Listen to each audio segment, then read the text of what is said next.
자, 안녕하세요. 북서영 카페 여러분. 자, 오늘은 이제 지방 모임에서 이제 첫 번째 강주 모임입니다. 2년 전에 제가 하룻밤에 끝난 역교론을 이제 하고 나서 1년 쉬고 이렇게 이제 역교론 부분을 또 하는데, 올해 이제 기출문제 분석 문제를 보시면 알겠지만 상당히 기존의 추세하고 좀 다른 문제들이 많이 나왔어요. 예. 그래서, 이거는 이제 끝나고 이제 비공개 이제 시간대 얘기하겠지만, 그래가지고 어떻게 공부를 해야 되냐요, 오늘. 그런데 이제 일단 새로운 추세의 문제들은, 그렇게 공부를 하시면 되고, 제가 나중에 얘기하는 방식대로. 예, 두 번째, 예전에 기본서 중심의 이제 문제들 있죠. 기출 중심의. 그 문제들은 또 공부를 해 두셔야 돼요. 왜냐면, 항상 작년을 기준으로 해서 모델을 보지 마세요. 추세라는 거 없어, 인용에. 한마디로 출제자가 그냥 자기 마음대로 내는 거야. 예, 뭐, 그렇기 때문에, 항상 뭐든 가능성을 염두에 두고 그래서 뭐 이론 강의가 필요 없다 해서 때려친다 그러면 안 되죠. 왜냐면 내년에 어떻게 나올지 모르잖아. 또 여기 보니까 요번에 빵점 나왔으니까 이제 개가천선 해가지고 참 인고생들 참 불쌍하다. 그래서 이게 너무 섣부른 시도였다 생각해서 예전에 또 이렇게 이론 중심의 문제가 나올 수 있어요. 예, 그래서 항상 이론 부분은 이제 그 초점 맞춰서 공부를 해줘야 된다. 그러면 어디에 공부를 해주셔야 되냐면 역교는 항상 원칙이 있어. 나온 데 나와. 항상 병영에서 나와요. 그래가지고 이게 이제 요번 문제는 안 통하지만 예전까지는 계속 그게 통했거든요.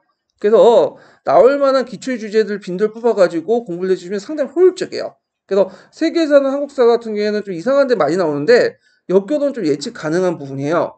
그래가지고 이런 부분은 기출 문제를 쭉 뽑아보고 기출 빈도가 상당히 높은 거 중심으로 해서 공부를 해두시면 되고 그러면 기초에 안 나오는 것은 어떡하냐?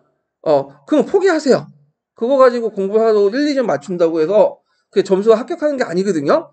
예. 그래서 일단은 맞출 수 있는 부분을 최대한 맞추는데 이제 초점을 맞춰서 제가 이 하룻밤에 끝나는 역교를 이제 강의 기획을 했어요. 하룻밤에 끝나는 역교는 최근 어제도 명칭 많이 붙어봤죠.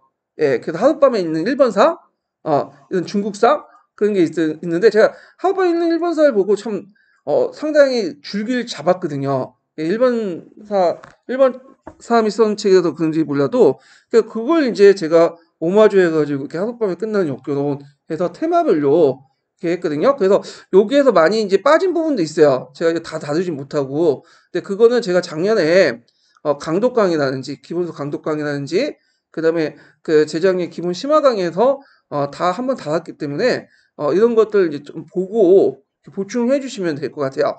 자, 그러면 하루빨리 끝난 역교론 이제 내용을 이제 볼게요. 자, 일단 기출 주제들은 이제 각자 보시고요. 이런 것들은. 자, 여기 보면 이제 1번을 볼게요. 1번. 자, 먼저 한국 교육사 관련된 문제를 이제 볼게요.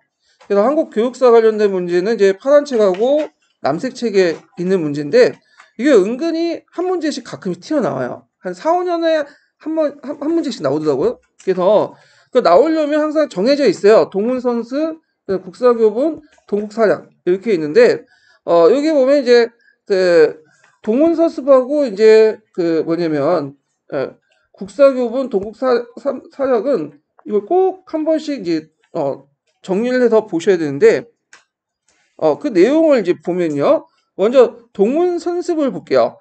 동문선습은 이제 그 16세기 유학자였던 박세무가 저술을 했어요. 그래서 원래는 이제 박세무가 이걸 뭐 내가 저술을 해가지고 국가적 차원에서 뭔가 초등교육용으로 배포해야겠다. 그런 목적에서 한 건 아니고 가학용, 그러니까 집안의 어린이들 데리고 이제 뭐냐면 기초적인 어떤 그 역사교육, 경정교육 이런 것들 이제 시키기 위해서 이제 한 거야. 그러다가 이제 나중에 영조가 딱 보니까 너무 책이 잘 돼 있거든. 그래서 이걸 국가에서 이제 공식적으로 이제 초등학교용의 어떤 책을 만들어야 되겠다 해서 배포를 하기 시작해요. 그래서 이걸 이제 나중에 개학기 때나 일제 강점기 때 서당의 주요 교과서도 사용되고요. 그래서 그 명칭에도 이제 볼 수 있듯이 아이 동자였었죠. 그 때문에 그 아이의 이제 어떤 그걸 뭐냐면 깨우치겠다 이런 것들을 이제 하기 위해서 동문선습이라는 이름을 갖다 붙였는데 여기에서 내용 구성이 상당히 중요하죠. 여기 이제 보면 경사 내용 요약 및 경학 간의 관계에서 역사 교육을 했다. 보통 정근대 시대 때 역사 교육은 우리가 이제 흔히 알다시피 경사일체죠. 경사일체라는 거는 경전이라는 것은 이제 사서 오경을 얘기하는 거고요. 사는 역사를 의미하는데 독립된 역사서를 이제 뭐냐면 만들지 않고 항상 뭐와 연결시키냐면 유교적 경전과 관련된 얘기야. 그러니까 일종의 윤리 교과서인데 윤리 교과서의 이제 어떤 사례를 어디에서 찾냐면 역사적 사례에서 찾는 거예요. 예. 그래서 이게 이제 경사일체인데 이 경사일체에서 경사 분리로 나가는 것은 이제 조선 후기 때 조금씩 보이다가 구한말 때 이제 근대 학문이 들어오면서 이제 완전히 분리돼 나갔죠. 예, 그렇지만 정근대 시대 때 역사 서술 방식은 교육 방식은 경사일체다. 이거는 한국뿐만 아니라 어디도 있냐 중국도 마찬가지예요. 남색책에 보면 그렇게 나와 있죠. 그래서 이제 경사일체에 입각해서 유교 경전과 역사를 가르치는 교재도를 이렇게 했는데 일단은 유교 경전 상강 오류가 이렇게 해서 오중 부분과 역사를 가르치는 역사 부분 이렇게 두 개도 이제 했고요. 특히 이제 우리가 이제 중점을 볼 건 역사 부분인데 역사 부분은 크게 이제 뭘로 나누냐면 중국사하고 그 다음에 한국사 이렇게 이제 나눠요. 근데 중국사는 이제 비중이 몇 분의 몇이냐? 3분의 2가 이제 그리고 한국사는 3분의 1이야. 그래서 아직까지는 중국 중심의 세계관에서 벗어나지 못했어요. 이게 좀 한계긴 하는데 그렇다고 의미가 없는 건 아니죠. 왜냐면 일단은 중국 중심의 세계관에서 벗어나지 못했지만 예전에는 한국사를 가르치지 않았어요. 다 중국사 위주였죠. 근데 이때부터 이제 한국사를 가르치기 시작한 거야. 그래서 나름대로 의미가 있다. 이런 측면에서. 그래서 이때 한국사 부분에서는 일단 우리나라 역사가 단곤조선에서 시작되었다는 것을 한 민족사의 정통 서술이다. 그렇지만 이제 아까 얘기처럼 중국 중시의 역사 서술에서 크게 벗어나지 못했다. 일단은 조선왕조 변천을 피상적 서술했고 서술 분량도 그렇게 중국사의 3분의 2에 지나지 않았다. 이렇게 이제 좀 보시면 되고요. 조선왕조가 아니다. 이게 좀 잘못됐네.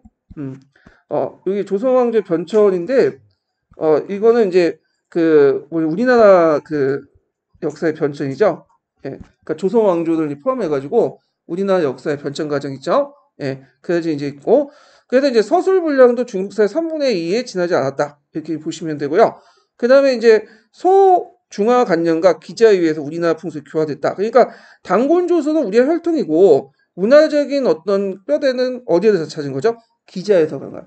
예, 그리고 이제 그 다음에 소중화 의식이 있었죠. 소중화 의식을 여러분들 알듯 우린 작은 중화다. 물론 이제 이걸 좀 해석이 여였다서 중세적 민족주의 나름대로 우리 자부심 이런 것들 이제 볼 수 있겠지만 하여튼 이건 크게 봐서 중국 중심의 세계한 표현이죠. 예, 그래서 이런 이제 한계도 있다는 걸 좀 기억을 해주시면 되고 그럼에도 불구하고 우리나라 역사를 처음으로 역사 교육에 도입을 했다. 그런데도 나는 의미가 있어요. 자, 그 다음에 이제 여기 보면 중등교과 동국사약 있죠. 그래가지고 이제 그 동국사약 부분은 이제 그 있는데 이게 아마 나올 가능성이 상당히 많은데 이게 96년에 나오고 지금까지 거의 안 나왔는데 자 일단 이제 보면 인과관계에 입각한 근대적 역사 서술 방식인 신사책을 이제 바탕으로 했다. 요게 핵심적인 인과관계 신사책인데 자 인과관계가 뭐냐 원인과 결과야. 원인과 결과면 우리는 당연하게 여기죠. 역사 서술 방식에 원인이 있고 결과가 있잖아. 근데 정근대 시대 때 역사 서술은 이런 인과관계 입각에 서술한 게 아니에요. 조선왕조 실력을 보면 날짜별로 구성돼 있지 뭐 어떤 사건이 터져서 사건의 원인이 뭐냐 이런 식으로 설명 안 해. 그러면 지금 우리가 서술한 통론에 있는 내용은 다 뭐냐 이거는 나중에 후대 역사학자들이 그 역사서를 보고 나름대로 원인관과 인과관계 입각에 쓴 거야. 나중에 재해석된 거 쓰여진 거고 그렇기 때문에 인과관계 입각과 역사 방식은 어디에 나왔냐? 이건 근대적 역사관이야. 서양의 역사관이죠. 자, 이런 역사 서술 방식을 잘 반영한 것이 신사체인데 신사체에 의한 사건의 주제별을 분류해서 인과관계에 또 서술한다. 그래서 이게 무슨 말이냐? 이거 어렵게 생각하지 마시고 한 통 같은 거 있죠. 한 통에 보면 이제 고대부터 해서 정치, 뭐 중세 정치, 뭐 근세 정치 이렇게 쭉 나누고 여기에서 이제 인과관계에 따라 원인과 결과가 쭉 서술돼 있잖아요. 그래서 일단 주제도 나누고 그 주제에 맞게 해서 어떤 인과관계 기술하는 거. 우리가 이제 교과서라든지 한 통이라든지 이런 그 서술 방식이 이 신사체다. 이렇게 이제 보시면 되고요. 그리고 이제 종전의 편년제 서술에서 탈피했고요. 그 다음에 이제 사만정통을 계승했다. 이거는 동국사약뿐만 아니라 그 당시에 구한말 시대 때 뭐 국가에서 만든 거든 민간이 만든 거든 사만정통론을 되게 강조했어요. 사만정통론 여러분 다 아시죠? 그래서 그 당시 이제 기자가 쫓겨나서 그 기자 소설의 마지막에 중앙이 쫓겨나서 어디로 갔어요? 저 사만을 갔다. 그래서 이게 사만이 조선을 이었다. 정통을 이었다. 그래서 일종의 중흥의식을 표현하고 있거든요. 이거는 그 당시 이제 조선이나 왕조가 망하고 있는데 강무개혁을 통해서 어떻게 되죠? 다시 왕조가 중흥을 했다. 이런 것들을 이제 잘 표현을 하고 있죠. 예. 그래서 이런 것들을 이제 같이 이제 기억을 해두시면 될 것 같아요. 자, 그래서 이제 있고, 그 다음에 이제 종전에 이제 정근대 시대 때 역사였던 정치사, 교훈사에서 탈피했고, 이게 이제 특히 교훈사 같은 경우에는 정근대 시대 때 되게 중요한 거거든요. 역사를 배우는, 이런 것들 이제 교훈사 통감요 같은 그런 사설을 이제 얘기하고, 근데 이 그 중등교과 동국사역에도 여러 가지 한계가 있어요. 이거는 이제 파란 책에 있는 내용은 아니고요. 그 남색책이나 이거는 이제 그 검색하고 다른 책에 나와 있는 건데 하야시의 조선사를 골고루 했어. 예. 그래서 물론 100%는 받아들이지 않았지만 한 기본 뼈대를 받아들였어요. 그 특히 이제 고대사 부분을 많이 받아들였어. 예. 그래갖고 이제 뭐 임나일본 모습을 인정한다든지 그 탐나 제주나 신라의 일본 조공 기록을 인정한다든지 고대사 좀 왜곡된 부분을 무비판적으로 받아들였다. 물론 이제 조선왕조나 고조 관련된 내용들은 자기가 걸려냈어요. 거기는 왜냐면 이제 기록이 많은데 일단은 이런 식으로 했고요. 자, 그래서 이제 있고 특히 이제 위인, 명작, 외적 간의 어떤 전쟁들 주요시 취급해서 국난 극복의 역사에 관계했다. 왜냐면 그 당시 구한말의 어떤 시대 배경을 깔고 보셔야 돼. 요거는요. 예, 사만정통은 이렇게 중간에 있네. 자, 그 다음에 해방 직후인데 해방 직후에 국사교본인데 국사교본은 이게 한 두 번 나왔을 거야. 예전에 한번 객관식 기초였고 최근에 이제 17년 정도인가? 네, 그때 한번 나온 것 같은데 이때는 이제 어떤 때냐면 미군정 시기 때요. 그래서 이때 이제 일제말 때 그 역사가가 국민과의 통합이 됐죠. 그래갖고 이제 4차 교육과정 개정 그 3차 교육과정 개정 때 통합이 됐는데 이걸 이제 다시 독립국가 역사교과에 한원됐고 그 당시에는 이제 제일 문제가 뭐냐면 한국사를 이제 못 배우겠으니까 그 당시 3차 교육장 이전부터는 이후부터는 그러니까 이제 웬만한 교과서가 없어. 다 일본의 어떤 일본사 교과서고 그렇기 때문에 적당한 교재가 없기 때문에 미군정이 주도를 해갖고 이제 편찬을 했어요. 그래서 진단학회 이제 부탁을 해가지고 그 당시 진단학회 중심으로 해갖고 만든 거야. 예. 그래서 지금은 초등학교지만 그 당시 국민학교라고 하죠. 그래서 국민학교 교재를 이제 만들었다. 자, 그래서 특징을 보면 해방 직후 발행된 최초의 역사 교과서고요. 그 다음에 정치적 변화 위주로 서술돼 있고 내용이 상당히 빈약돼 있다. 그러니까 지금처럼 사회경제사나 뭐 문화사 이런 것도 없어. 사회경제사나 문화사 같은 것들은 이제 연구 성과가 쌓이기 이전이거든요. 그건 나오기 시작한 것은 나중에 뭐 3차 교육과정 이후부터예요. 그러니까 한 70년대 이때부터 이제 본격적으로 등장한 거고 그 전까지는 되게 정치사 위주였고요.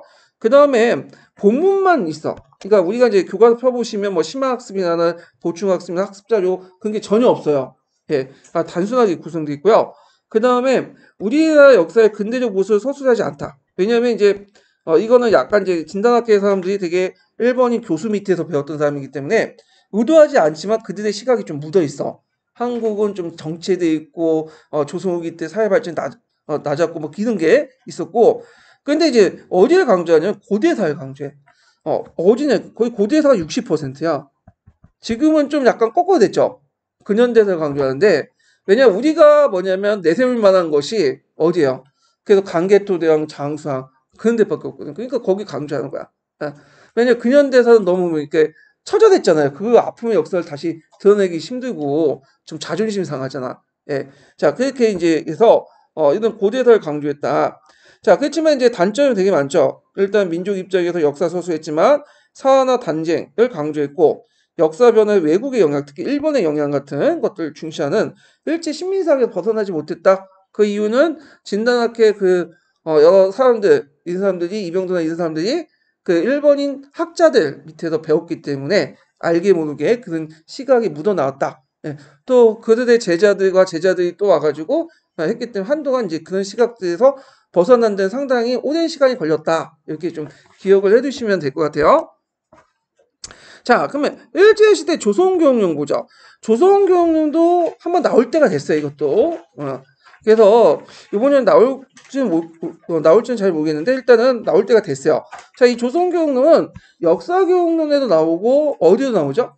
한국 근현대에서도 예전에 나왔어. 그래서 상당히 중요한데, 자, 일단은 이제 보면 1차 교육령식, 1차 조선교육령이죠. 그래서 이제 기본 방향은 그 시세와 민도에 맞춰 교수하고 충남 국민을 양성한다. 그래서 한국이가 일본에 대한 차별 정책을 했는데 요거는 이제 한국사와 관련돼 있지만 한국인하고 일본의 학제가 3차 교육과정 이전까지는 이원적으로 운영됐죠. 일단 우리나라는 이제 보통학교를 이제 일단 해서 고등보통학교, 그 다음에 전문학교 이렇게 있었고요. 대학교는 없었어요. 2차 교육과정 때 생긴 거고, 2차 교육령 때 생긴 거요. 자, 이게 한국인 학제고, 일본인 학제는 뭐죠? 소학교, 중학교, 고등학교, 뭐 대학교. 아니 중학교 없었고 중학교, 소학교, 중학교, 대학교. 이게 이원적 운영됐던 이제 학제가 언제 통합이 됐죠? 3차 교육과정 때 내선일치 해갖고 통합이 되면서 일본의 학제를 이제 다른 식으로 했죠. 소학교, 중학교, 대학교 이런 식의. 그러니까 이제 보통학교와 고등보통학교는 소학교와 중학교가 좀 한 단계 낮은 거야. 그래서 좀 약간 교육적 차별을 받았다. 이렇게 좀 기억을 해두시면 돼요. 그래서 이제 학제의 특징은 원래는 소학교였는데 이걸 보통학교 이름을 바뀌고요. 소학교 때는 6년 배웠죠. 근데 이거 4년 배웠어. 그러니까 보통학교는 요 정도만 배워도 된다는 뜻이야. 예. 그리고 이거 대학은 설치되지 않았고요. 전문학교만 좀 있었죠.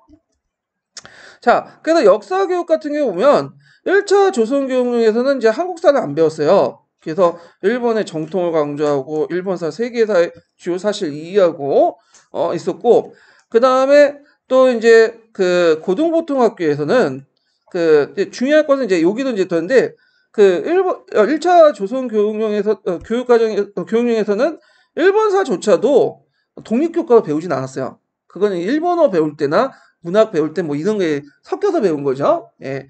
자, 고등보통학교에서 와서는 이제 뭐 그 4년제 고등보통학교 좀 한 단계 위죠. 그래서 2학년 때 일본사 2시간, 3, 4학년 때는 외국 역사의 외국지를 합쳐서 2시간 이렇게 했는데 특히 눈여겨볼 게 뭐냐면 역사하고 지리하고 항상 이게 통합이 잘 돼.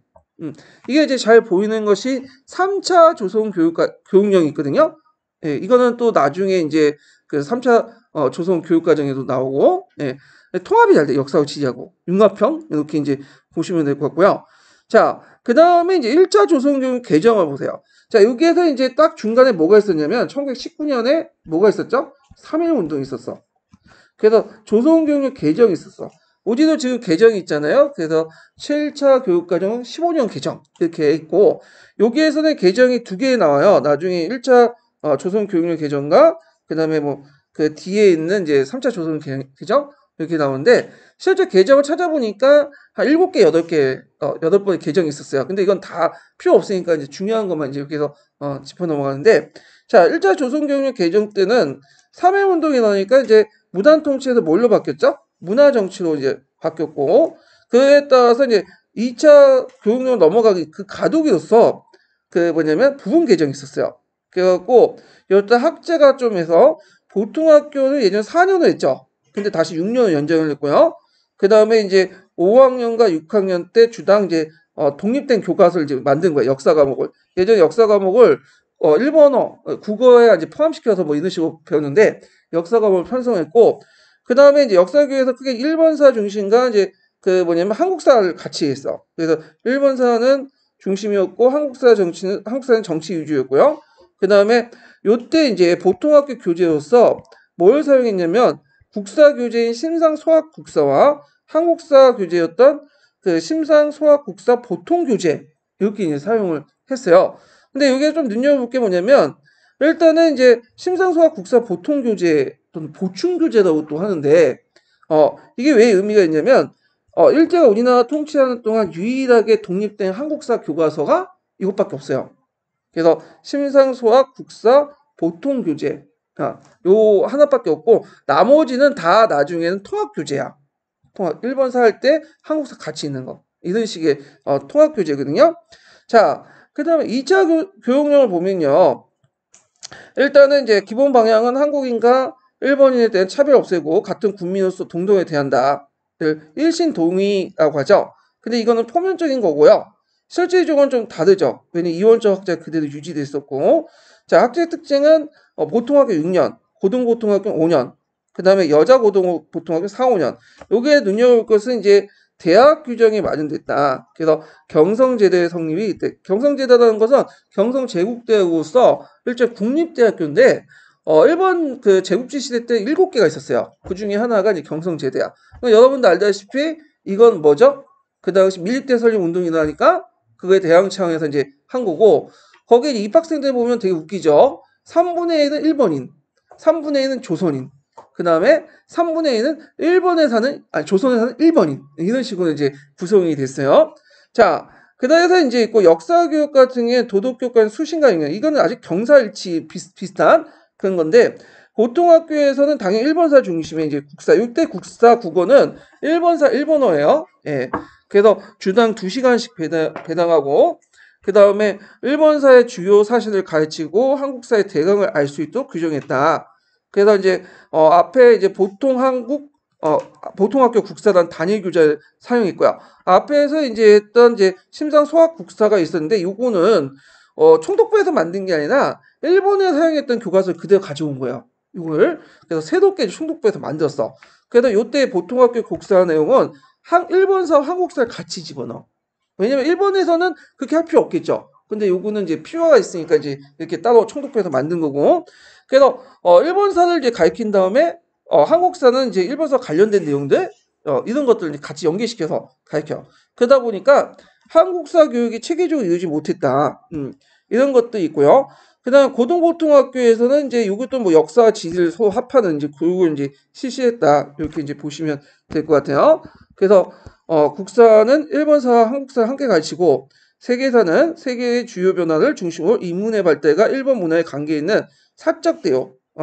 그래서 사실의 어떤 그 발자취 이런 것들 그 사실의 어떤 큰 줄기를 같이 가르친다. 그래서 일본의 우수성을 강조하고 한국사를 내면화시키고요. 그다음 한국사 교육의 한계는 일본사의 뭐 종속적 의미, 신민사관 반영, 일본 제국의 어떤 대외 침략 위약 이렇게 있는데 이게 이제 대표적인 게 이제 뭐냐면 일제 시대 때 이제 대표적인 대동요지도 관련된 할 때 뭐 대동요지도 만들 때 그 흥성대원군이 그 내부로 유출될까 생각해갖고 뭐 고문하고 그걸 다 목판을 해서 불태웠다. 이거 역사 사실이 아니죠. 그 예전에 영화 만들어가지고 그걸 해서 문제 생겼는데 그 역사 사실이 아니라 일제 시대 때 일본사 가르칠 때 일본어를 가르칠 때 그 사례로서 그걸 그러니까 조선사와 조선을 가르칠 때 그걸 집어넣은 거야. 일본 애들이 만들어가지고. 예. 그래서 은근슬쩍 뭐냐면 신민사관을 반영하려고 했죠. 예. 그런 것들을 이제 하려고 했다. 이렇게 좀 기억을 해주시면 되고요. 자, 3차 조선교육령. 이거 상당히 중요하죠. 1938년에 이제 만들었죠. 이게 10년도 예전에 3차 조선과정하고 관련돼서 이제 연관돼서 이제 나왔는데 같이. 자, 중일전쟁의 계기로 병창기지화 정책을 추진했고 정신동원의 동원 정책을 이제 강화시키는 거죠. 요때 내세웠던 게 뭐예요? 내선일체요. 내지인과 조선인은 같다. 그래서 완전히 조선 사람을 조선의 정체성을 없애고 내진화시키는 일본인으로 만들려고 했죠. 그래야지 동원하기도 편하고 하죠. 강제로 뜯어내는 것보다는 자발적으로 갖다 바치는 게 더 낫잖아요. 내가 일본이라고 생각해서.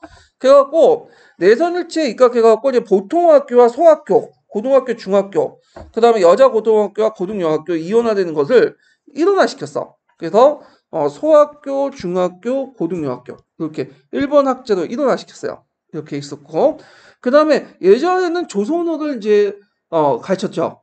초등학교라든지 국민학교라든지 저기 그 이런 데서 보통학교에서 그런데 이제는 일단 보통학교에서는 못 가르쳐요. 그 다음에 중학교 과정에서는 수의 과목으로 전환돼.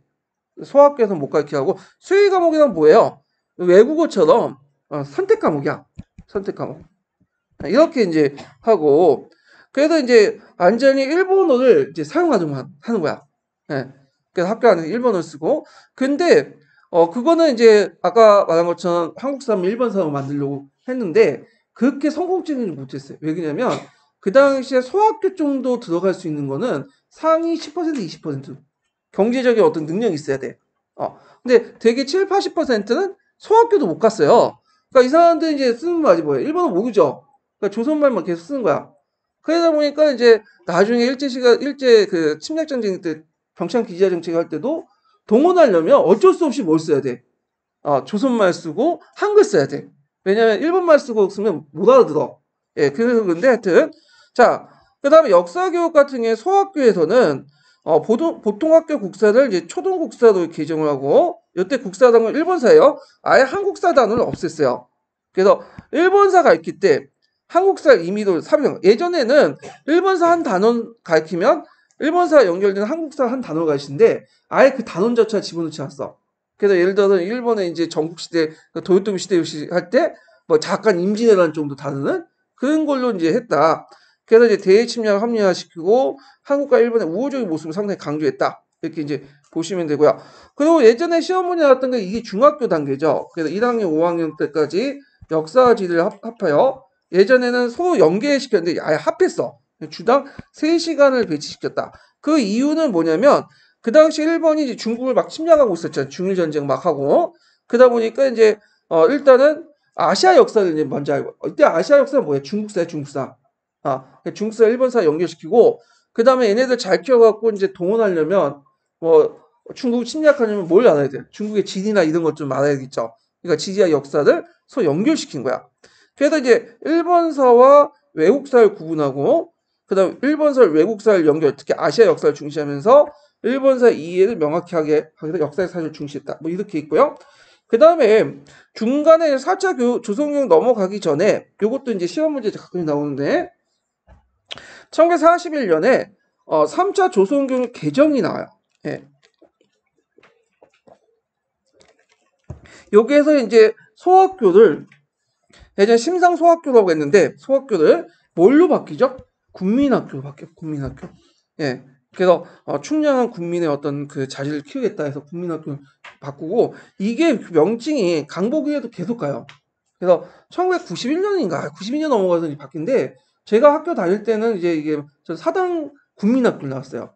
예, 다 초등학교 세대죠. 예, 하여튼 이 국민학교 0이 있고 그 다음에 교과목으로서 이제 우리가 이제 교과라는 과목 있죠. 과목이 아니라 교과목, 사회과 이렇게 하는 것처럼 국민과 체력과 예능과 직업과 이렇게 통합을 하는데 역사과는 어디에 속하겠어요? 국민과에 속하겠죠. 예, 국민과에 그래서 있고 그 다음에 4차 조선교육령은 실제로 의미는 없어. 이때는 이제 거의 뭐냐면 43년인가 그랬고요. 그래서 학교교육 전시체제 해갖고 실제 공부를 안 했어요. 이때는 그냥 와가지고 이제 뭐냐면 뭐 쓰레기통에서 이렇게 철이나 납이나 이런 거 줍고 갖다 공부 안 했어. 이때는. 그래도 요거는 뭐 의미가 없는 것 같아. 요거는요. 그냥 보고 넘어가시면 되고요. 자, 그래도 이제 조선교육령을 이제 끝났고 그 다음에 슐만의 분류를 볼게요. 요것도 은근슬쩍 많이 나와요. 요거 그냥 4번 나왔어. 17년도에 한 번 더 나왔어요. 여기는 안 나왔지만 자, 이거 되게 쉽지만 알아야 되겠죠. 이런데 틀려버리면 어떻게 돼요? 그냥 합격까지 멀어지는 거야. 그래서 슐만의 분류를 보면 내용 지식, 교수 내용 지식, 교육 과정 지식. 특히 이제 어디에서 많이 나오냐면 교수 내용 지식이야.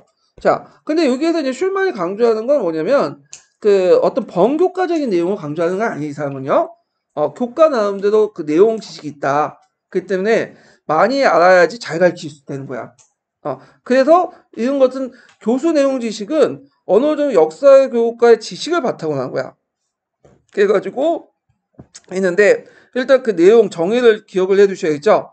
가르치기 위한 내용 지식으로 학생들 교과를 이해하게끔 제시하고 조립된 유용한 아이디어, 뭐 유추, 은유, 직유, 예증 이런 방식이고 그냥 특정한 주제를 쉽게 하거나 어렵게 만드는 거, 다양한 연령과 배경을 지닌 학생들이 가지고 있는 개념적 오해와 편견, 학생의 인지 구조에 대한 이해에 대한 파악 이런 것들을 이제 하는 것이 필요하다. 이렇게 이제 기억을 해주시면 될 것 같아요. 요거 자체가 예전에 한번 쓰고 나왔으니까 외워두셔야 돼요. 그리고 이거는 시행교사와 경력교사의 차이점이죠. 그래서 경력 얘들 능력을 알면 이렇게 이제 하는데 최근에 꼭 그런 건 아닌 것 같아요. 오히려 신입교사 더 잘하는 것 같아요. 그래서 경력고사들은 이제 강의 수업에 주도했기 때문에 했고 저도 2차 여기 이제 강의 가봤더니 너무 잘하시더라고. 예, 하시는 거 보니까 우리는 그런 거 없었어요. 그냥 제 경기도에서 봤는데 어떻게 봤냐면 수업 시연을 봤는데 수업 시연을 하지 않고 그 쪽지를 나눠주고 구상을 하라고 면접 형식으로 답변했어. 그러니까 완전히 이거는 근데 하여튼 그때는 그랬어요. 그때. 근데 요즘엔 최근에 2차를 강조하는 분위기 때문에 이런 것도 1차에도 반영이 되더라고. 요번에도 반영됐잖아요. 그거네. 이건 나중에 좀 뒤에 얘기를 할게요. 자, 그 다음에 교육과정 지식은 예전에 딱 한 문제 나왔어요. 09년 2차 기출에 한번 나왔던 건데, 자, 일정한 단계나 어떤 주제나 교과를 가르치기 위해서 교환된 1년의 프로그램과 관련된 교육과정 자료를 이용할 수 있는 거. 뭐 어렵게 생각하지 마세요. 그냥 7차 교육과정, 15년 개정 교육과정, 그 아는 거 교육과 이게 이제 교육과정 지식이고 다른 교과나 다른 학년의 주제에 연관시킬 수 있는 능력. 그래갖고 내가 이제 모여서 고조의 대농장을 설명하는데 1학년 때 이제 애들이 중학교 1학년 때 나치품지점 생각해가지고 이렇게 연결시켜서 이제 하는 거.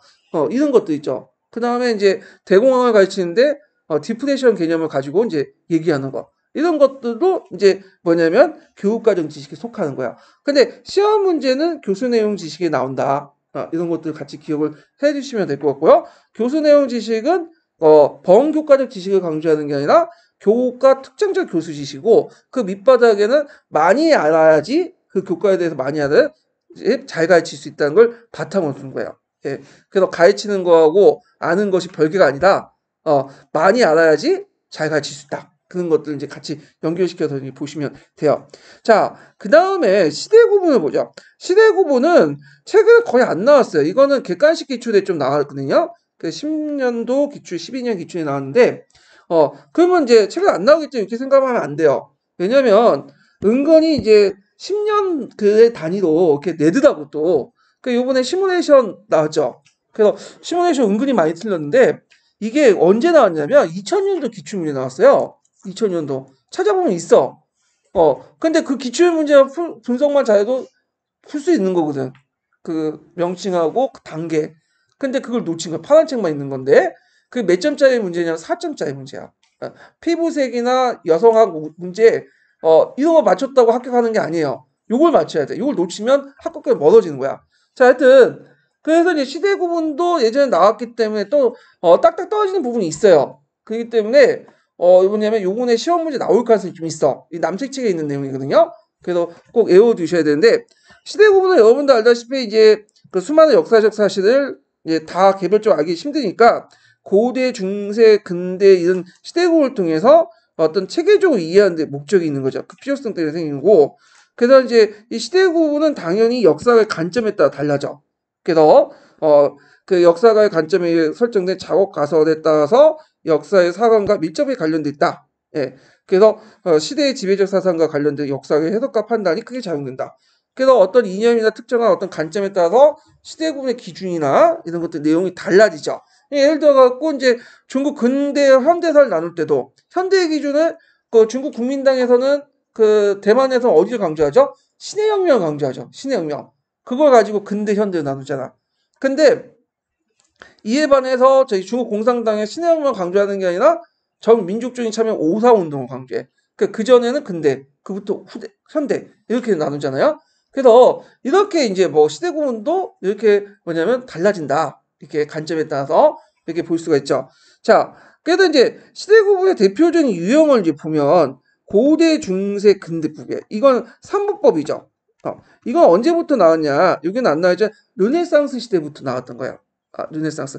물론 고대와 중세와 근대의 기준이 뭐냐라는 건 좀 디학자들은 이제 견해가 다르지만 이렇게 삼분법이 나온 것은 르네상스 시대부터다. 그리고 나중에 이제 근세니 현대니 이렇게 나오잖아요.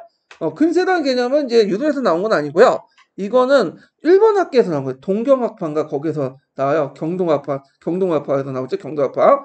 그래서 그 교토대 있죠. 우리가 도쿄대만 생각하는데 교토대도 유명해요. 역사학자도. 그래서 경도학파에서 이제 뭐냐면 시대 구분에서 근세라는 개념을 했고 우리나라에서도 근세라는 개념을 착용해서 이제 쓰고 있죠. 자, 하여튼 이런 대표 유형이 이제 그때 나왔고 왜 나왔죠? 그때? 그 당시 르네상스 시기 때는 자기들 이제 근대사하고 중세 시대를 뭐야? 암흑 시대를 모사하기 위해서 있고 자기를 중세를 무시하고 어디와 연결시켰어요? 고대와 연결시켰죠. 그리스 로마 시대 때. 예. 그래갖고 이제 이렇게 연결시키려고 했다. 그래서 이제 상당히 중세를 부정적으로 봤죠. 근데 이제 중세를 좀 긍정적으로 보기 시작한 것은 언제 때문이냐면 낭만주의가 등장하면서 이제 중세를 뭐냐면 이 후퇴의 시기나 아니면 고대와 근대 중간 시기가 아니라 일종의 하나의 독자적 시대로 인식을 하기 시작해. 그러면서 거기에 이제 뭐냐 본격적 역사를 연구하면서 이제 뭐냐 낭만주의가 근대 역사에 큰 영향을 주죠. 예. 자, 하여튼 자 그러면 장점을 외워두셔야죠. 장점 나올 가능성이 많아요. 시대 구분할 때 어떤 장점이 있냐? 일단 역사의 길잡이로서 효용적 가치를 지녔다. 그리고 다양한 개별 사실들을 역사적 범죄로 구분하는 함으로써 역사의 이해를 유용하게 하고 잡다한 역사에서 체계와 논리를 부여하고요. 그다음 어떤 특정한 정치, 사회, 경제, 문화 측면을 설정해서 역사를 전개를 일관성 있게 이해한다. 왜냐하면 개별적 사실만 쭉 나열되면 의미가 없잖아요. 그래서 시대 구분의 의미를 두면서 해야지 좀 체계적으로 이해를 할 수가 있겠죠. 그래서 지금 우리가 할 때 고대와 중세 뭐 할 때 뭐 다 시대 구분의 의미 다 쓰잖아. 그에 따라서 역사 해석을 또 하잖아요. 예, 이런 것을 이제 연관시켜서 보시면 돼요. 근데 문제점도 되게 많아요. 문제점도 이제 남색책에 있는데 일단은 고대, 중세, 근대라는 3분법 또는 4분법이라는 것이 누구 중심이죠? 유럽 중심이야. 예. 그래서 서유럽 지역 외에 다른 지역에서 어렵고, 예를 들어 고대 그리스를 이제 해가지고 하면 동아시아, 이집트, 극동의 고대 사를 포함하지 못해죠. 그러니까 뭐 노예제사라고 하는데 그리스 로마 시대 노예와 그다음 다른 세계에서의 어떤 노예는 좀 의미가 다르죠.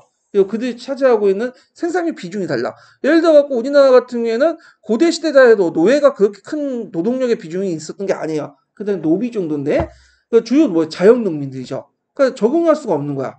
이런 것도 있다는 거 상당히 있고 그다음에 획일적인 역사 인식을 초래한다. 네. 예를 들어 10세기, 13세기를 중세적인 표현을 써갖고 묶어내지만 동시적으로 그때 사람들은 그걸 동의하기가 좀 힘들죠. 우리식으로 따지면 지금 뭐 그 20세기에 살고 있는 21세기에 살고 있는데 18세기 사람들과 같이 후대에 묶는 거야. 같은 시대라고. 그럼 우리가 이걸 동의하겠어요? 완전 별개 시계죠. 그러니까 이런 식의 이제 시대 구분은 좀 문제가 있다는 거죠. 그 다음에 이제 일반적인 문화적 동시성이 존재하지 않는다. 다양한 사실을 설명할 수 있는 보편적 기준이 존재하지 않는다. 세종시대 때 소통을 강조했잖아. 근대적 모습인데, 자, 박근혜, 이명박 때 소통을 안 했죠. 완전히 그 중세적 모습이자. 이게 어떤 특정한 시대에 따라서 모든 그게 다 동일하게 적용되기 힘들다. 그 다음에 단일 국가의 역사에 대한 명료한 기준을 설정하기 어렵고 관점에 따라 논란이 야기할 수 있다. 뭐 이런 것들은 이제 뭐냐면 조선을 뭐 근세로 보는 사람도 있고 중세로 보는 사람도 있고 이렇게 이제 기준이 왔다 갔다 하고 자 그래서 이제 이런 그 내용도 있으니까 이제 좀 보시면 되고요. 그 다음에 역사 교육의 시사점 이것도 외워두셔야겠죠. 일단은 시대의식을 바탕으로 시대학습법을 사용할 수 있고요. 요게 예전에 시험 문제 나왔던데 고학년 학생에 적합하다. 객관식 기출문이 나왔어. 예. 그거 당연하죠. 그러면 당연한 건데 이렇게 물어보면 당연하지 않을 수가 있어. 그럼 고학년 학생 왜 적합하냐? 그거 왜 배경 지식이 많기 때문에 이렇게 쓰셔야 돼. 아주 당연한 것 같지만 이 이유를 물을 때는 애워두셔야 돼요. 어떤 분은 고학년 학생이 왜 적합? 나 보니까 고등학교 2학년, 3학년 애들도 잘 모르는데 오히려 중학교에 더 많이 하는 애들 있다. 물론 그렇게는 더해요. 솔직히 난 인정하기 어렵지만 잘 몰라 애들요. 고등학교 때 뭘 많이 알겠어요. 중학교 때 알고 넘어온 것도 아닌데. 근데 이거는 우리가 생각하는 게 아니라 그 이론에 있는 내용을 써야 되기 때문에 그렇게 이제 암기해 두시면 될 것 같아요. 그래서 좀 공부하실 때 보면 답안 구성할 때 역견을 자기 생각 쓰시는 분들 되게 많더라고. 그럼 절대 이거 안 돼요. 그래서 이론서나 그 출제자의 의도를 파악했어야지 자기 생각을 써놓고 그게 옳다고 우기는 분들이 있어요. 예, 이거는 절대 안 돼요. 이건 계속 장수하는 길이야. 이런 것들은 절대 안 되고. 자, 그러면 이제 역사 교육할 때 또 시사점 보면 전환기, 가도기 같은 거 있죠. 예. 그래서 이런 전환기, 가도기 같은 걸 설정해서 세분화에 구분할 필요가 있겠고 시대를 바라보는 다양한 관점과 이론을 소개해서 학생들이 자신의 관점과 이해를 구축하는 데 도움을 줘야 된다. 뭐 이런 것들 등등인데 이건 좀 보시면 될 것 같고요. 자, 일반적 설명 방식을 볼게요. 요것도 은근히 시험 문제 많이 나와요. 요것도. 예. 일반적 설명 방식을 이제 하기 전에 이제 설명 방식은 두 가지가 있어요. 가학적 설명 방식이 있고요. 하나가 일반적 설명 방식이 있어요. 가학적 설명 방식은 여러분들 알다시피 이제 어떤 거예요? 가학자들, 그러니까 그 자연과학자들이나 아니면 이제 그 교육학자, 뭐 철학자들 이런 사람들이 만든 이제 역사 설명 방식을 얘기해요. 예, 그래갖고 이제 영역 법칙적 설명, 뭐 그런 것도 있죠. 기하학적 확률적 설명 이런 것도 있는데 일반적 설명 방식이 뭐냐면 그냥 평상시에 역사 교사가 하는 설명 방식 있죠. 이런 것도 일반적 설명 방식이야. 그래서 개념과 용어의 설명, 뭐 총괄적 설명, 비교적 설명, 유추의 설명, 인가적 설명 이렇게 했는데 여기에서 총괄적 설명하고 뭐 비교적 설명, 유추의 설명은 뒷부분에 있기 때문에 여기에서는 이제 뭐 개념과 용어의 설명 부분이나 뭐 인가적 설명 요것만 좀 설명을 넘어갈게요. 자, 개념과 용어에 대한 설명을 보면 자, 의미는 이해하지 못한 개념과 용어의 의미를 못하네요. 예. 의미를 알기 쉽게 해석하여 이해를 도움을 주는 거다. 그래서 역사적 사고 수준의 발달에 크게 반영한다. 예를 들어갖고 절대왕정 수업에서 절대주의 개념을 먼저 설명한 다음에 절대주의와 관련된 왕권 신수설, 관료제, 상비권, 중상주의, 중궁주의 이런 것들 설명해야 돼. 특히 이제 그 중학교 예를 가르치다 보니까 이게 되게 어렵더라고요. 개념과 용어의 의미를 잘 몰라. 예. 그래갖고 이제 청나라를 가르치는데 청나라가 중국에 있는 왕조인지 모르더라고요. 그래서 예전에 기출문제, 그 시험 문제 냈다 그것 때문에 고생했어. 중국에, 거기 보니까, 중국의 근대화 운동이 일어났다. 이렇게 있거든요. 그래서 난 청나라 때 근대화 운동이 일어났다. 이렇게 양구 운동이라고 일어났다. 이렇게 썼는데, 청이 중국이네. 나 이해를 못해서 처음에. 아, 당연히 청이 중국이지. 그러면 뭐야? 근데, 그거 가서 보니까 중국에서 양구 운동 같은 근대화 운동이 일어났다 나오지, 청이란 말이 없다는 거야. 그래서 당연히 중국이면 그 당시 청나라고 그러면 청나라에서도 중국이 이해를 할 텐데 청나라하고 중국을 이해를 못하더라고 애들이. 나 깜짝 놀랐어. 문화적 충격 크게 받았는데 하여튼 이렇게 개념 용어 의미를 이해를 못해요 애들이요. 자, 뭐 이런 것들 하나하나 이제 설명을 해야 되겠죠. 그래서 이제 왜 하냐 필요성은 역사에서는 학생들이 이해하기 어려운 추상적 개념과 용어가 상당히 많기 때문에 이렇게 있고요. 수업 방법인데 일단은 역사적 사실주의 공통된 형상을 찾아내서 이상적 형태의 설명 모델을 만들어야 된다. 자, 이걸 이제 그 일사에서는 이상형이라고 하거든요. 보통 막스 베버의 이상형 근데 이게 무슨 말이냐면 우리가 봉건제도라고 설명할 때 유럽의 봉건제도 쭉 설명하잖아요. 근데 그 봉건제의 특징이라는 게 모든 유럽에 다 적용되는 건 아니죠. 이거는 프랑스식 봉건제도예요. 정형적인 봉건제도예요. 근데 다른 나라는 영국이라든지 뭐 이탈리아라든지 스페인, 포르투갈 뭐 다른 나라는 봉건제도 외형은 가지고 있지만 좀 각기 달라. 근데 우리가 이제 봉건제도 할 때 그냥 프랑스를 모델로 해갖고 봉건제를 얘기하잖아요. 그다음에 뭐 이제 이거는 역사는 아니지만 관료제 설명할 때도 관료제 특징들 쭉 얘기하죠. 그러면 모든 관료제가 다 거기에 포함돼요? 그건 아니죠. 대표의 특징들만 불러서 관료제를 어떤 이념적인 것을 만든 다음에 설명하잖아. 이런 것들이 이제 뭐냐면 이 설명 모델에 따라 설명하는 거. 이상형 방식이죠. 그 다음에 요거는 개념학서 연결되어 있는데 개념의 내포적 정의, 외열적 정의를 이용한다. 이거 항상 나오죠. 개념하면 내포적 정의 뭐예요? 네? 이거는 외열적 정의 뭐냐? 외열적 정의는 사례 중심이고 그 다음에 내포적 정의는 속성이다. 이거 맨날 나오죠. 그래서 예를 들어 시민혁명이란 절대 왕족을 타도하고 법률상 자유와 평등을 누린 시민사회를 건설하기 위해서 시민계급이 주체가 되어 일으키는 혁명 이렇게 했는데 이건 내포적 정의예요. 이거 쓰라고 예전에 한번 2차 기출문제 나왔어요. 시민혁명 그 의미 쓰라고 이것도 외워두시고요. 그러면 외열적 정의는 뭐죠? 속성으로 얘기하는 게 아니라 사례를 얘기하는 거죠. 그래갖고 시민혁명은 영국혁명, 미국혁명, 프랑스혁명 등등등 있다. 그래서 대개 이제 개념에 대해서 물어볼 때 제일 많이 물어보는 것이 요거는 설명 외에도 내포적 정의, 외연적 정의, 속성과 사례 요와 연결시켜서 물어본다라는 걸 꼭 기억을 해두시면 되고요. 그래서 이제 여기에서 이제 개념의 속성과 관련된 여러 가지 사례나 비유가 아니라 비유예요. 네. 비유를 활용해야 된다. 자, 그래서 시민혁명의 의미를 설명하기 위해서는 우리나라 4.19 혁명과 6월 민주항쟁 그 다음에 소련 붕괴의 동료 각국의 파도처럼 퍼져나갔던 수많은 민주혁명의 사례를 적절히 이용해야 된다. 이렇게 있고요. 자, 이때 항상 장점과 유의점을 외워두셔야 돼. 네, 장점과 유의점. 항상 이제 나올 때 뭐, 교수학습 방법이라든지, 내용 조직 방법이라든지, 이런 것들은 장점 써라. 뭐, 유의점, 문제점, 이렇게 쓰는 거 나오거든요. 자, 그러면 장점은 역사 내용을 쉽고 체계적으로 이해했어. 역사적 사고를 촉진한다. 그래서 예전에 한번 역겨동 교수님이 이제 출제할 때 항상 그 교수님이 이제 그 제자들한테 항상 그 어떤 교수님이 얘기를 했는데 그 수업 만약에 장점을 쓸 때 모르겠다.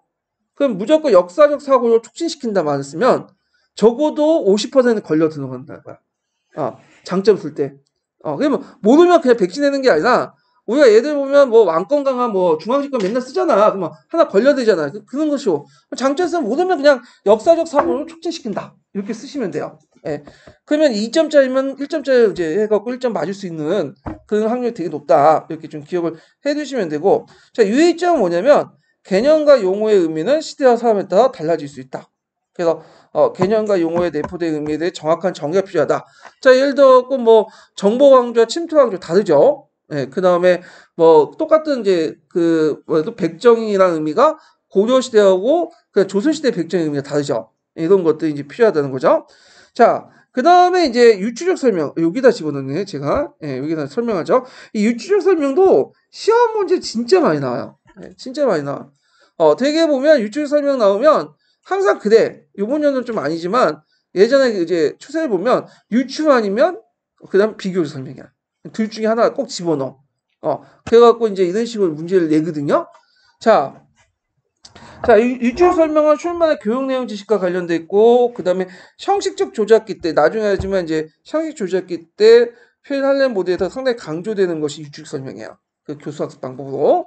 자, 그래서 이제 있는데, 자, 그 다음에 그 개념은 둘 이상의 대상 사이에 보이는 유사성,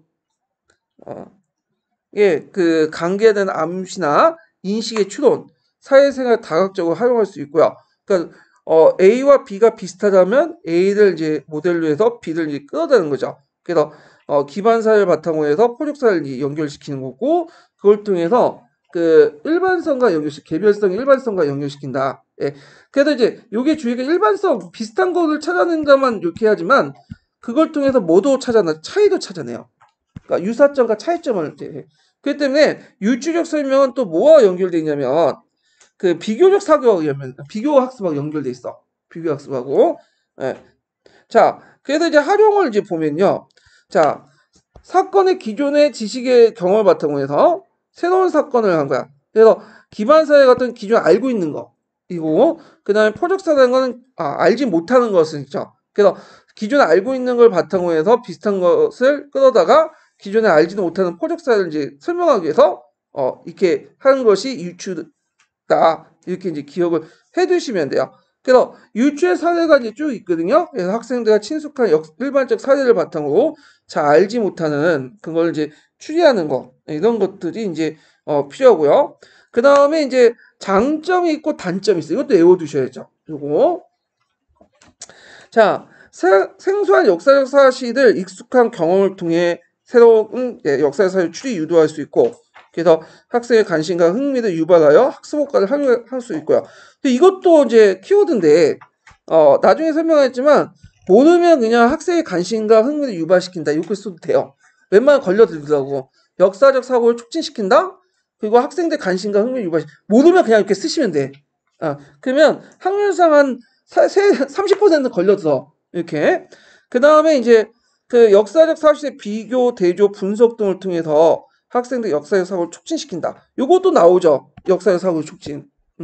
그리고 그 다음에 여기에 장점은 이제 항상 유사점뿐만 아니라 모두 부각시키고 차이점도 부각돼.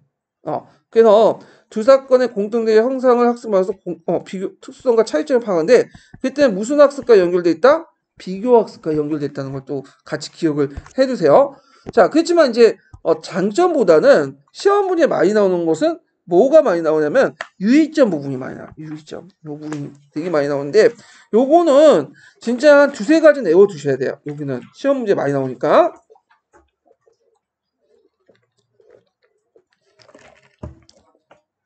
자, 두 가지 대상 중에 어떤 부분을 부각시킨 것이 고려해야 된다.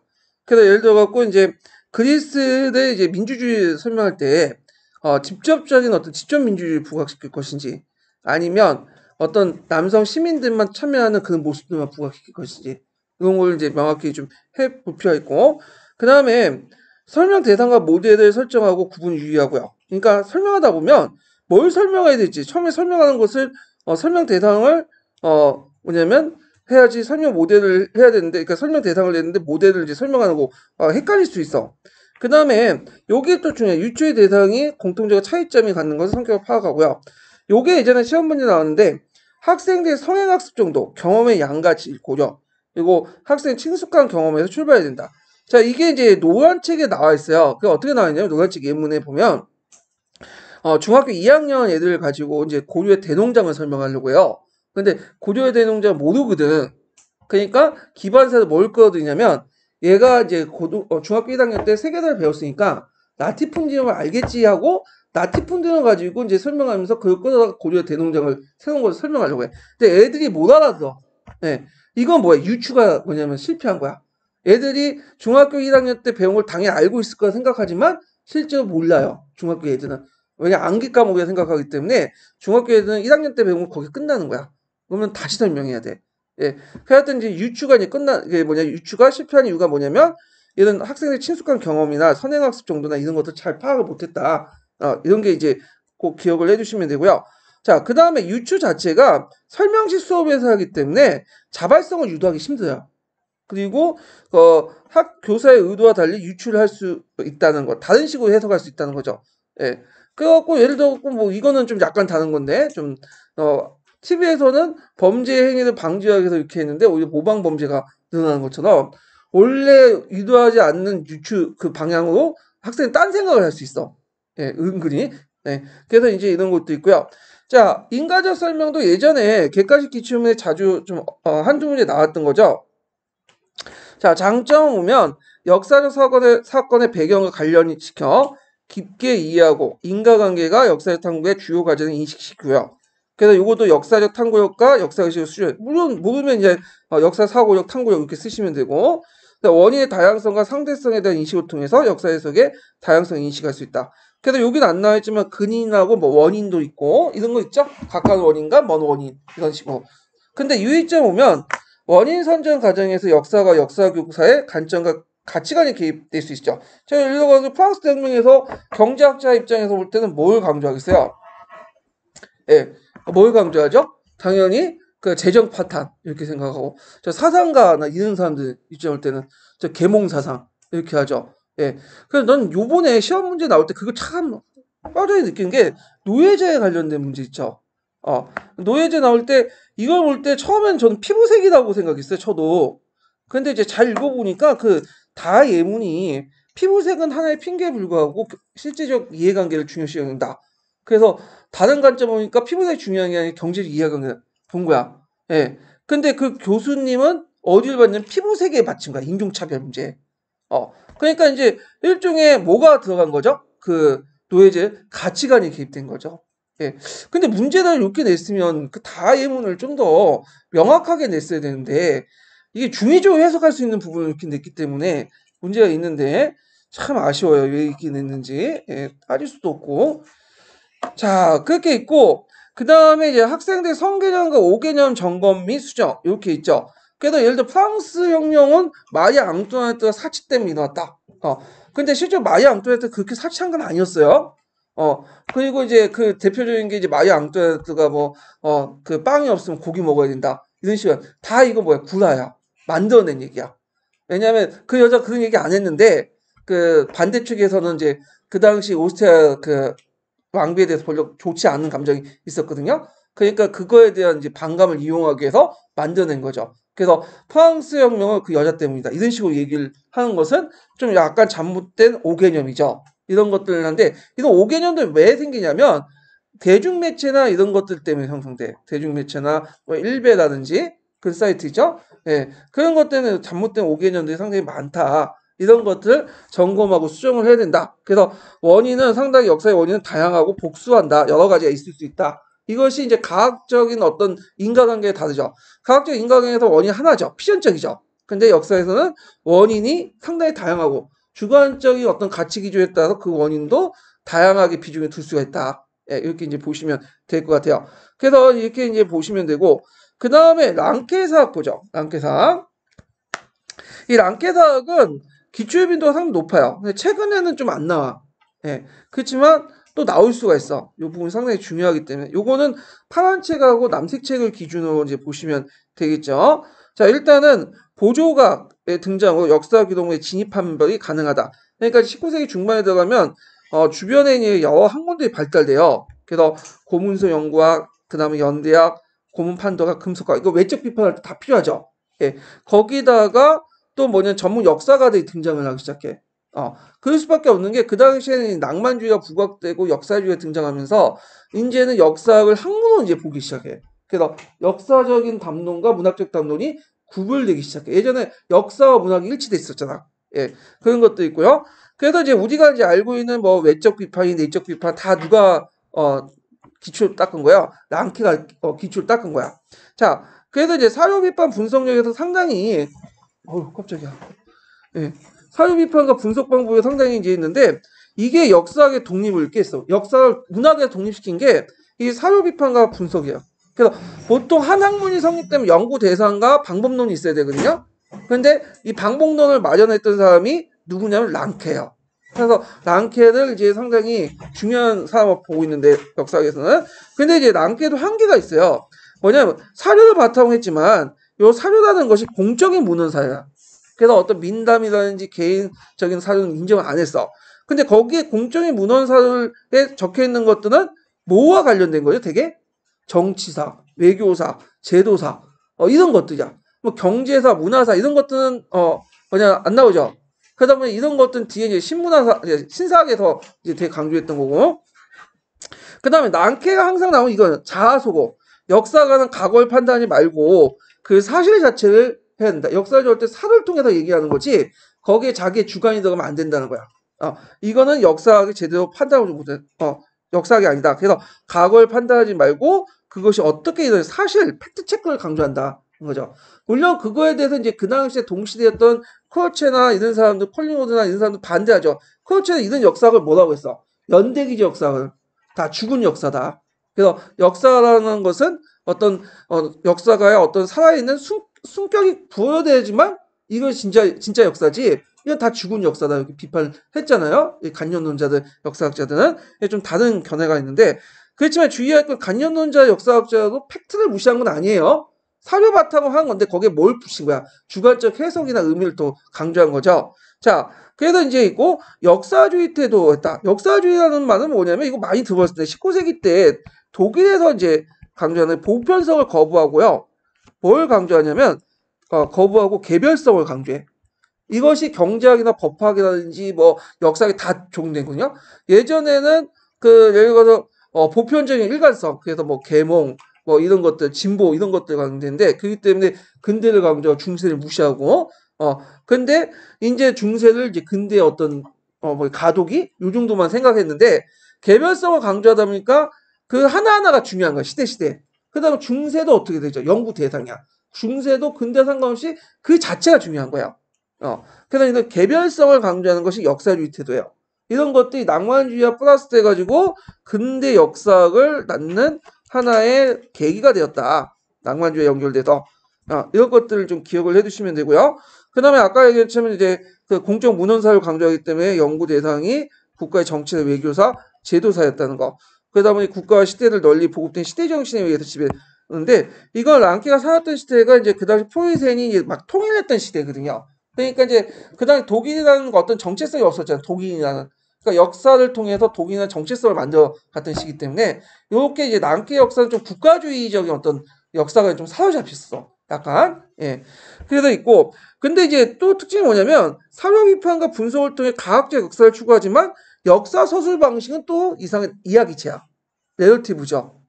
그래갖고 예전에 이제 문학과 역사가 동일했던 시기에 내러티브를 강조했잖아. 그건 또 받아들였어. 그래갖고 이제 이런 특징을 가지고 있다. 그래갖고 이제 이거 뒤에 얘기했지만 이제 좀 여기 하면 사과의 개별을 강조했다. 이거는 어디에 영향을 받았다고 했죠? 역사주의에 영향을 받았다고 했죠? 역사주의라는 건 보편성을 거부하고요. 개별을 강조해요. 이것이 이제 역사학이나 경제학이나 이런 게 반영된데 경제학 좀 얘기하면 예를 들어 경제학에서는 영국의 자유방임주의가 보편적인 것들이라고 하죠. 다 처음에 따왔어. 근데 독일이 한번 그 자유방임 좀 해봤더니 안 되거든. 영국을 못 잡아 못 따라가요. 그러다 보니까 안 된다. 이건 보호무역주의가 다 그러면서 등장했던 것이 독일 사항에 맞는 개별적인 것들 추구하자. 뭐가 반영된 거죠? 역사주의가 반영하죠. 마찬가지로 그 중세도 개별성을 강조하죠. 그래서 역사주의가 반영되죠. 이런 것들. 그래서 추상은 철학의 기호, 개별은 세계의 역사를 인식했다. 그래서 개별의 세계는 역사를 인식했다. 역사가 공부하는 것은 연구 대상은 개별이다. 그러니까 개별적인 사건 안에는 신의 의지가 내재되어 있다는 거야. 이거는 왜 그러냐면 이거 예전에 시험 문제 나왔죠. 이 랑키가 누토교 신자예요. 그래서 개별 안에는 신의 의지가 내재되어 있기 때문에 개별적인 사실을 알면 자연스럽게 인과관계를 알 수 있다는 거야. 그래서 우리가 법칙성은 아닌데 인과관계 원인과 결과잖아요. 근데 법칙성을 추구하는 건 아니지만 개별적인 사실을 알면 자연스럽게 인과관계도 알 수 있다. 이런 식의 논리를 핀 거야. 이게 랑케사학에 영향을 받은 것이 이제 일본이고 독일 걸 뺏겼잖아. 일본도 문헌고증사학도 뭐죠? 개별적인 사실들 강조하죠. 자, 랑케류의 사관들이에요. 자, 그래서 이제 이런 것들. 그 다음에 이제 그 과거 사실 그 자체의 전체를 인식하고 과거 사실의 어떤 개별성, 사실 개체성 이런 것들을 강조한다. 그래서 예전에 중세를 고대와 근대를 연결시켜준 가도기 시대의 표현도 있죠. 근데 아니라 고대와 근대와 다른 중세 나름대로 뭐예요? 그냥 그 자체가 중요한 거예요. 그래서 하나의 시대는 수단과 가정이 아니라 다른 시대에 연결시키는 수단과 가정이 아니라 그 자체가 하나의 독자 성격을 갖고 있다. 중세 나름대로. 그래서 뭐와 연결되는 거죠? 낭만주의와 연결되는 거죠. 그래서 근대는 이성을 강조했지만 중세는 낭만 연결고 중세는 근대 넘어간 가도기 시대가 아니라 그 자체가 하나의 완결된 시대다. 이렇게 이제 주장을 했던 거죠. 자, 그 다음에 요것도 강조하죠. 역사를 과학과 예술이 동시에 존재하는 학문이다. 그래서 과학이라는 것은 이제 역사를 분석하고 사료 수집할 때 필요한 거고요. 그 다음에 예술로 이제 표현한 거 뭐예요? 역사는 뭐죠? 거기에 단순히 기록하는 게 아니라 그걸 재창조하고 서술해야지. 요때 재창조하고 서술한 건 뭐죠? 내러티브죠. 내러티브. 그래서 역사적 분석과 함께 내러티브를 동시에 강조해요. 신사학과 좀 다른 거죠. 신사학 같은 경우에는 랑케의 역사 분석과 비판은 받아들였지만 뭐는 거부했죠? 내러티브는 거부했죠. 그리고 과학적 역사 서술 방식을 강조했잖아요. 근데 최근에 들어서 또 내러티브가 부활되죠. 이런 것들인데 자 이렇게 있고요. 그 다음에 랑케의 역사교육의 영향과 문제점 이거 외워두세요. 이거는 이제 파란 책이나 이런 데 이제 있는 내용인데 자 파란 책은 요즘에 잘 안 보는 경향이 있는데 꼭 보세요. 은근히 많이 나와요. 파란 책에. 요번에 시뮬레이션 나왔죠. 뭐 탐구학습도 파란 책만 있어요. 그래서 교수학습 방법에서 탐구학습 뭐 시뮬레이션 이런 것도 파란 책이 있기 때문에 파란 책 내용은 다 뭐냐면 기억을 해 두셔야 돼요. 자, 하여튼 그 내용을 보면요. 자, 역사 연구에 그치지 않고 이걸 대중에게 쉽게 전달하는 거야. 그래서 내러티브를 사용한 것 같아요. 왜 대중들에게 쉽게 전달하면 그 당시 19세기 때 시대적 배경을 봐야겠죠. 랑케가 살았던 시대는 어떤 시대예요? 독이 통일했던 전후예요. 그러니까 하나의 어떤 독일의 국민의 정체성을 강조하기 위해서는 역사학이 필요하고 집단 기억이 필요했던 거예요. 그러니까 그러면 역사를 어렵게 가르치면 못 알아듣겠죠. 쉽게 가르쳐야겠죠. 그리고 이것을 이제 대중교육에 반영을 하기 시작해. 그렇기 때문에 대중교육에 반영하는 제일 좋은 방법은 암기식이야. 뭐 이렇게 고차적 사고적하고 분석하면 좋지, 맞으면 좋아요. 근데 모든 사람들이 역사가가 될 필요 없죠. 그러니까 국가가 원하는 집단 기억을 어떻게 해야 돼? 암기를 해야 돼. 지금도 그렇잖아. 예. 그러다 보니까 어떤 문제점이 일어나냐면 역사적 의미 부여보다는 사건 자체를 기억하는데 치중한 암기 위주의 역사학습이 강조했다. 이거 연결시켜서 보시면 돼요. 예. 그 다음에 랑케 자체가 이제 개별적인 사건을 또 강조하는 데 있고요. 그 다음에 역사적 교훈의 목적이 사실을 통해 교훈을 얻는 것에서 이건 예전에 교훈적 역사가죠. 그냥 사실 그 아는 것 자체가 유명한 거야. 이것은 정근대 역사가들 공통적 동서양이 교훈적 역사관이죠. 예. 근데 이거는 사실 아는 것 자체지 뭐냐면 있다. 그 다음에 역사적 인과관계가 역사 속의 중요한 원리며 역사적 대상한다. 요게 주의할 건 역사적 인과관계라는 것은 우리가 생각하는 일반화 법칙화가 아니에요. 개별적인 사실들 하나하나 알면 자연스럽게 원인과 결과를 파악할 수 있다. 이거지. 우리가 생각하는 구조니 법칙이니 이런 것들 아니야. 구조, 법칙 이런 말들이 나오기 시작한 건 언제 때부터? 그 뒤에 얘기야. 이거는요. 자, 그런데 이제 그 랑케의 사료의 가치, 특히 공적 문헌 사료를 중요성을 인식했고요.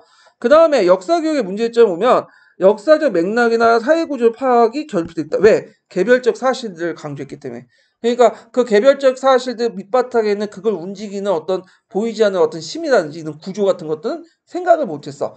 이 구조란 말은 나중에 얘기했죠. 누가 처음에 제시했죠? 구조는 마르크스가 제시한 거예요.